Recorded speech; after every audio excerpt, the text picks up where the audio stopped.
question for you. Who here procrastinates? I do. Many of you watching this right now will be nodding away, inside or outside, thinking, yep, that's me too. And the rest of you, you'll answer that question later. It's right, we all procrastinate. It's normal. In fact, 20% of people are chronic procrastinators, and that, for those people, it can have devastating consequences. Many of us get frustrated with procrastination, so today I'm going to share some tips and tools with you that you can use and implement straight away to try and beat procrastination. Before that, hello again for those of you that know me, and for those that don't, I'm Dr. Sachin Patel. I'm a GP coach and mentor. I help all doctors in private practice rapidly maximise their income, dramatically reduce their stress, and optimise their time so they can live the life they want. So today, as we talk about procrastination, first we'll talk about why we procrastinate. Then I'm going to talk to you about a couple of tools that we can use to try and beat procrastination. So first, why do we procrastinate? Well, it's quite simple. The underlying mechanism for procrastination is normally based on fear. And most of us have two fears. The first fear is the primary fear, and the primary fear is that we're not enough, not good enough, not strong enough, not rich enough, not clever enough, not enough. And because of that primary fear, we worry about our secondary fear. And that secondary fear is that because of not being enough, we won't be loved or liked. The other common reason for procrastination is perfectionism. Especially in medics, we strive for perfectionism because in our profession, getting things wrong can have devastating consequences.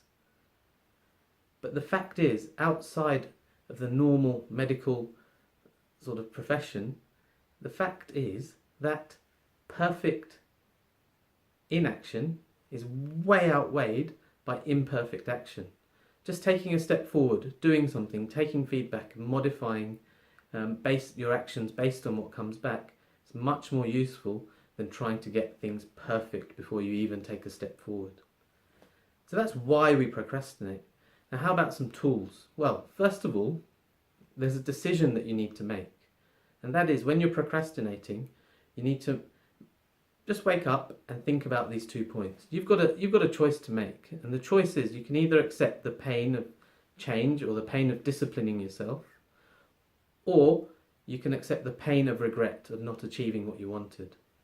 Now, I know for me, the pain of regret is 100 times stronger than the pain of having to discipline myself or make a change.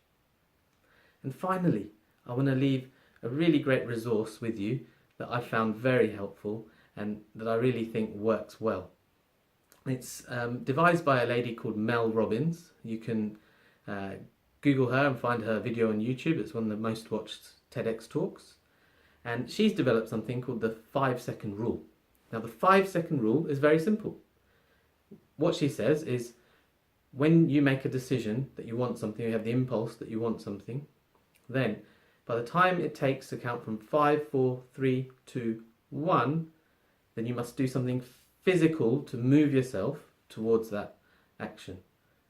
If you miss that, then quite often your emergency brake, she calls it, in your brain will pull on and stop you moving towards that thing that you wanted.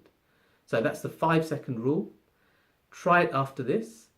You're probably watching this and you've probably got something in your mind right now that you know that you really want. Well, as soon as this stops, do the 5, 4, 3, 2, 1 and do something physical to make it happen.